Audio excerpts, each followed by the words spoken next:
کھانا کھاتے وقت کچھ لوگ ایسی غلطیاں کرتے ہیں جس کی وجہ سے فرشتے ان کے لیے بد دعا کرتے ہیں. تو آپ بالکل بھی ایسی کوئی غلطی نہ کریں جس کی وجہ سے ہم سے اللہ ناراض ہو جائے اور ہمارا کھانا ہمارے لیے زحمت بن جائے، زحمت کا سبب بن جائے اور ہم گناہ گار بن جائیں. ایک میں واقعہ آپ کو بتاتا ہوں کہ ایک حکایت ہے کہ ایک مرتبہ ایک شیطان سے ملا. ہر انسان کے ساتھ ہمزاد ہوتے ہیں، شیاطین ہوتے ہیں جو ان کو بہکانے کے لیے ہر وقت طمع کرتے ہیں، ہر وقت کوشش کرتے ہیں. تو یہ ایک حکایت ہے کہ ایک مرتبہ ایک شیطان سے ملا. ایک اس میں سے جو شیطان تھا نا وہ بڑا موٹا تازہ لہم سہم اور بہترین زلفیں بال، تو بڑا موٹا تازہ تھا. اور دوسرا والا جو شیطان تھا وہ بڑا دبلا پتلا کانٹے جیسا تھا، بالکل جھینگا، اور نہ بالوں میں تیل تھا اور عجیب سی اس کی شکل تھی. تو اس نے اس سے کہا کہ بھائی یہ بتاؤ کہ تمہیں کھانے پینے کو نہیں ملتا ہے، تم کیا کرتے ہو؟ تم بڑے دبلاتے چلے جا رہے ہو، بالکل گھلتے چلے جا رہے ہو، کون سی ٹینشن میں جی رہے ہو جو تمہیں کھانے پینے کو نہیں ملتا ہے؟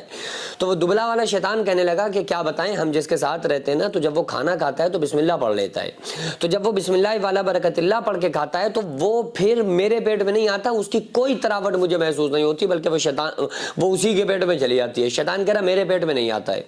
جب تیل ڈالتا ہے تو بسم اللہ پڑھ کے ڈالتا ہے، لہٰذا وہ اس کے بالوں میں تری پہنچتی ہے، ہمارے بال خشک رہ جاتے ہیں. اور اس نے کہا کہ بھائی ہمارا والا جو ہے نا ساتھی، وہ تو کچھ کرتا ہی نہیں ہے، کھانا کھائے گا بغیر بسم اللہ کے، کوئی کام کرتا ہے بغیر اللہ کے نام سے، تیل ڈالے گا اسے کوئی سنت سے مطلب نہیں ہوتا. تو وہ ساری خوراکیں، ساری غذائیں، اس کا فائدہ ہم اٹھا رہے ہیں.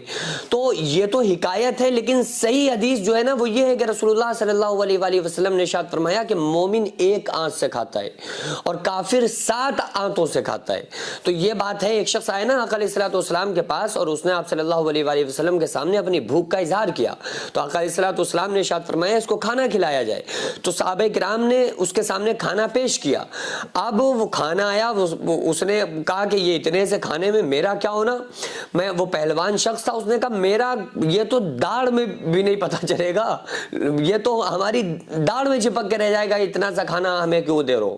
ہمارے لیے تو بہت بڑا اڑم چاہیے ہوتا ہے کھانے کے لیے.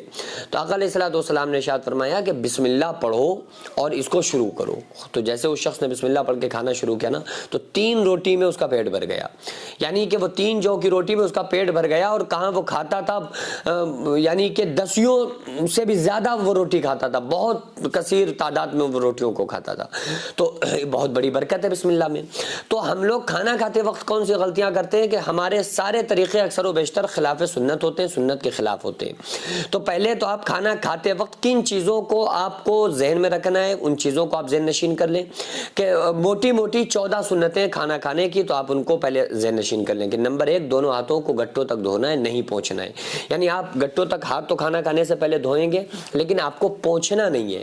نہ پہنچنا سنت ہے کہ اگر آپ نے پہنچ دیے نا تو جو جراثیم کپڑے کے ہوں گے وہ آپ کے ہاتھ میں مس ہوں گے، پھر کھانے کے ذریعے سے آپ کے اندر داخل ہوں گے. تو پہلے ہاتھ دھونا، پھر پہنچنا نہیں ہے، بس کھانا آپ کو شروع کر دینا ہے. ہاتھوں کو اچھی طرح سے جھٹکار لیں تاکہ جو پانی اگر ہے تو وہ سارا پانی آپ کا ناخنوں وغیرہ کا جھڑ جائے، ختم ہو جائے. اس کے بعد دسترخوان بچھانا ہے، بسم اللہ والا برکت اللہ پڑھنا ہے. دائیں ہاتھ سے کھانا، سیدھے ہاتھ سے، رائٹ ہینڈ سے، الٹے ہاتھ سے نہیں کھانا ہے. اپنے سامنے سے کھانا ہے. اگر کئی لوگ بیٹھے ہوئے ہیں تو اگر تشتری میں کئی قسم کی چیزیں لگی ہوئی ہوں تو وہ جو پسند آئے وہ کھائیں. کسی کا ہاتھ بڑھ رہا ہو تو اپنے ہاتھ کو روک لیں، ٹیک لگا کر نہ کھائیں. اور کھانے کے درمیان دعا پڑھیں، اللہم لک الحمد و لک الشکر. 3 انگلیوں سے کھانا، 1 انگوٹھا اور 3 انگلی، 5 سے یوں کر کے نہیں کھانا ہے. 3 انگلی ہوں اور 1 انگوٹھا ہو، اس طرح سے کھانا. اور اس کے علاوہ کھانے میں عیب نہ لگانا. اور اس کے علاوہ کھانے کے بعد دعا پڑھنا، الحمدللہ الذی اطعمنا وسقانا وجعلنا من المسلمین. اور اس کے بعد پہلے دسترخوان اٹھانا، پھر خود اٹھنا، پھر اس کے بعد آپ کو کلی کرنا، ہاتھ دھونا. تو یہ تقریباً 14 سنتیں جن کا آپ کو خصوصی طور پہ لحاظ رکھنا ہے کھانا کھاتے وقت. اور اگر کوئی انسان، جو فرشتے بیٹھے ہوئے نا کرامن کاتبین، یہ ہر چیز کو نوٹ کرتے ہیں، ہر چیز کو لکھتے ہیں.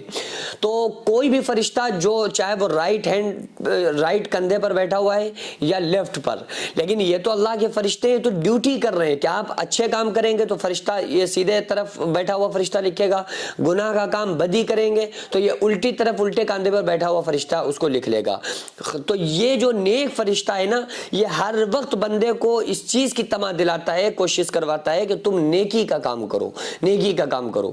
بہت زیادہ وہ، اور اگر وہ کوئی گناہ کرے نا تو تو فوراً الٹے طرف بیٹھے ہوئے فرشتے کو سیدھے طرف والا فرشتہ گناہ ایک دم نہیں لکھنے دیتا ہے کہ رک جاؤ شاید ابھی توبہ کر لے، شاید ابھی توبہ کر لے. لیکن جب وہ توبہ نہیں کرتا ہے اور گناہوں پہ اڑا رہتا ہے، کھانے کے ان طریقوں کو اختیار کرتا ہے جو سنت رسول صلی اللہ علیہ وآلہ وسلم کے خلاف ہیں، تو یہ جو فرشتہ ہے نا، اس کو اس چیز کا احساس بھی ہوتا ہے کہ بھئی ہم کوشش کروا رہے ہیں، ہم اس بات کی کوشش کر رہے ہیں کہ یہ اچھے کام کرے، اور پھر بھی یہ گناہوں کے کام کرتا ہے. اس لیے ہر کام کرنے سے پہلے دیکھ لو کہ اللہ کا حکم کیا ہے اور رسول اللہ صلی اللہ علیہ وآلہ وسلم کا طریقہ کیا ہے. جو مدرسہ آپ دیکھ رہے ہیں یہ لیڈیز مدرسہ ہے، جس کی زمین کو میں نے اپنا کھیت بیچ کر جس کو خریدا، اور 1 منزل تک بنانے کا فی الحال ارادہ ہے، انشاءاللہ بنا لوں گا. لیکن اس کے بعد اس میں کروڑوں روپے کا خرچ ہے. آپ لوگوں سے گزارش ہے زیادہ سے زیادہ اس میں تعاون کریں. اللہ تبارک و تعالیٰ اس کا اجر آپ کو 70 گنا آخرت میں، 10 گنا دنیا میں، اور مرنے کے بعد قیامت تک اللہ تعالیٰ اس کا ثواب آپ کو عطا فرمائے گا.